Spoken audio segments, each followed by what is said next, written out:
Hello, this is Matt on the Moon Lambo channel, and I think that this is only the second article on this topic in the world of crypto media that I've ever come across. I could be mistaken, but I think it's only the second.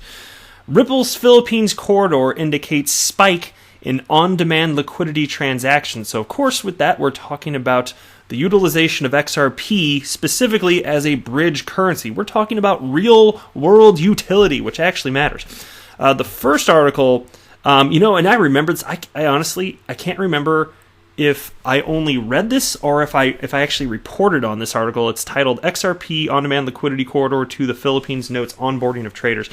See, that's kind of a fun problem to have if you think about it, though. I can't remember if I reported on this, but I definitely read it because there's too much news about Ripple and XRP. I'm telling you, even the websites like Bitcoinist and News BTC and Tron Weekly, they're all writing a ton of stuff about XRP. I guess that's what's getting the views, so can't blame them. But just join our community then. Just join it.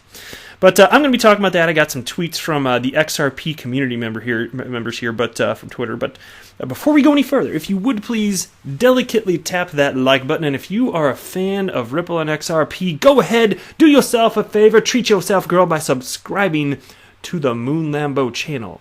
You deserve it. So again, Ripple's Philippines corridor indicates spike in on-demand liquidity transactions. Normally, the stories that have been coming out as of late, it's been stories, the stories about, in terms of adoption of on-demand liquidity, they almost all have had to do with spikes in volume from the United States to Mexico corridor.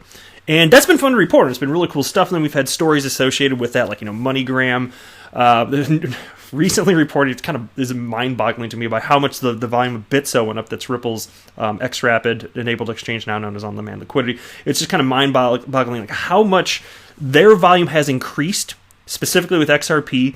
And MoneyGram reported within the last few weeks or so that was only with 10% of their volume in that corridor moving via XRP, utilizing XRP as a bridge currency. So, of course, the rest of it, no doubt, will be onboarded because it's a better liquidity solution, on-tap liquidity. Kind of makes sense. So, anyway, Ripple's on-demand liquidity ODL platform has been reporting heightened transactions on the Bitso platform while facilitating XRP/MXN trades.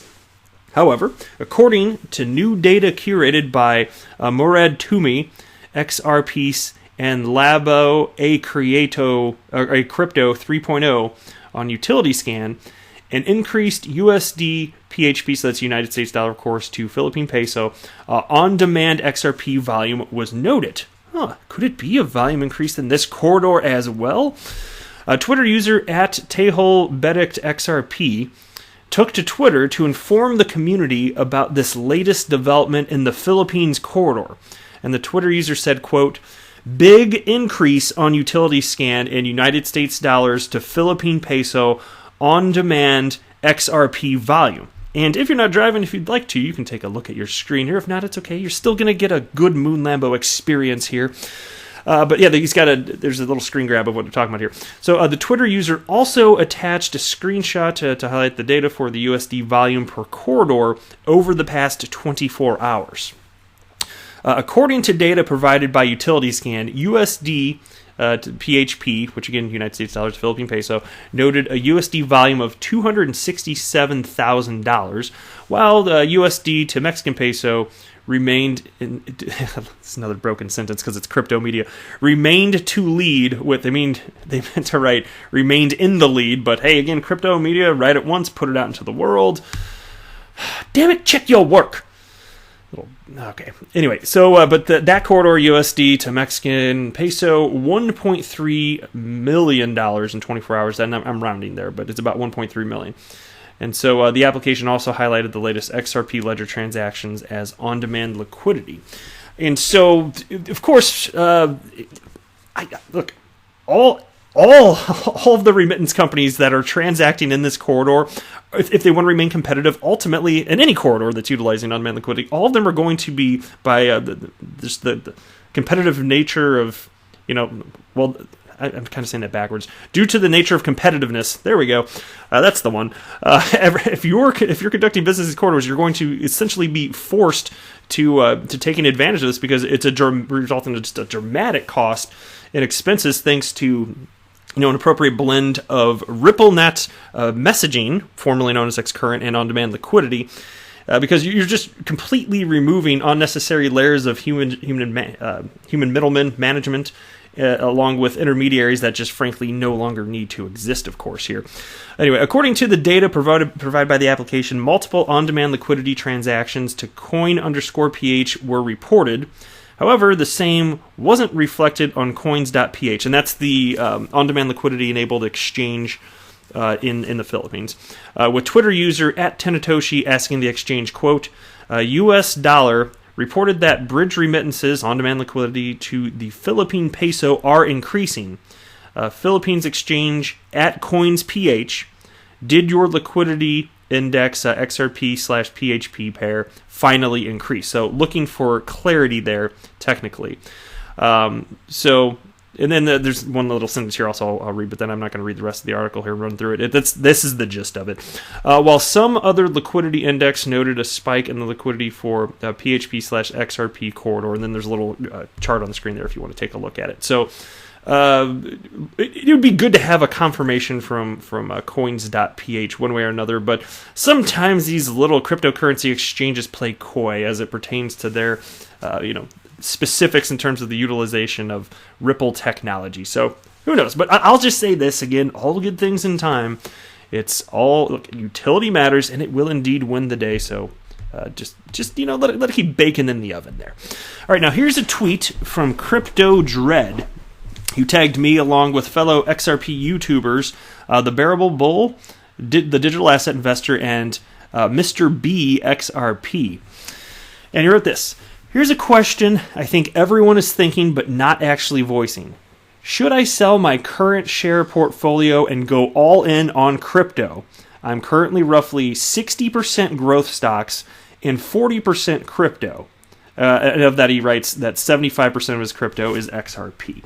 Well, I'll say this. First of all, no financial advice. I don't have a financial background. I'm just an enthusiastic member of the XRP community, and I'm not going to give specifics of what I'm doing, but I have made it clear conceptually what I'm doing, which is I am Mr. XRP Bull, and I suspect that crypto, and XRP should be a huge part of this, I'm on board with Anthony Pompliano over the next decade. I suspect that this asset class, the crypto asset class, is going to dramatically outpace the S&P 500. In terms of growth, I think crypto is the way to go, but I would not be comfortable putting a substantial amount of money into it, because on the off chance I'm actually wrong, it could be rather devastating. So I want to be able to sleep at night. So for me, am I gutsy enough to do that as a 36-year-old man? I'm not going to mess up my retirement just in case I'm wrong. And again, I don't think I'm wrong. I hope you guys can appreciate where I'm coming from. It's just you should only invest what you're willing to lose. I think that's kind of sage wisdom. It's not me telling you what to do, because like I said, I don't offer financial advice, but I think it's a reasonable position to have here. So whatever you want to do, if you've got the guts to do it, okay. I'm not going to tell you yes or no. I'm just happy to share with you my perspective, which is, hey, I believe there's something to this, and I'm happy to continually invest only what I'm willing to lose in case I'm actually wrong, but I don't think for a moment I'm wrong, and as long as I continue to see real-world adoption of XRP, to me, it's like, what's going wrong here? If it's actually being adopted, what could go wrong? There are things that could go wrong that could cause it to not continue to be adopted. In theory, I don't know how likely that is. I'm Mr. XRP Bull, but I'm just saying, So you can tell me what you think, though, because everybody's just got to do what they're comfortable with. So that's kind of my 2 cents on it. All right, next here's a tweet from Rhythm, and wrote this. I just found this as fascinating, so I just kind of wanted to share it with you. In less than half a year, Bitcoin's supply rate increase will be cut in half. Even if it doesn't move the price, it's a historic event in money. And check this part out. Bitcoin will drop below gold's 2% yearly supply rate increase and below the target inflation rate of central banks. That I just conceptually found fascinating, so I wanted to share it with you. I was just scrolling through my Twitter feed, and I was like, I hadn't really seen that before. So there you go there. And food for thought. And it's from, again, he's at Rhythm Trader on Twitter here, and he's got 49,200 followers, so presumably he's doing something right. All right, last piece for this video. This is a fun one. Ripple adds Japan's major university to its UBRI project. Now it runs XRP Ledger Validator. And I just like, it's just a little fun piece for the end here. I don't want to go too in-depth on this. Not that there's really a lot to say about it anyway. But, hey, decentralization, yay! Ripple has added another institution to its UBRI project and placed the second XRP Ledger Validator in Japan in it. And it just, everything associated with Ripple, it's all about expanding, yes, the XRP ecosystem, but they really want the world of blockchain to thrive in general. And I've reported on UBRI in other videos, so I don't want to get too in-depth, but I just want to highlight this since it is a good thing, obviously. Ripple's Blockchain Research Initiative for Universities, UBRI, is about helping educational institutions and their students with technical innovations and development, conducting research and funding when necessary. Now the word has been spread that the University of Tokyo has joined Ripple's UBRI. The cryptocurrency giant has 30 universities, which act as the company's partners here. Those include academic institutions in the United States, Europe, Singapore, Japan, etc. Now, Ripple has added the second Japanese academic institution to the list, the University of Tokyo.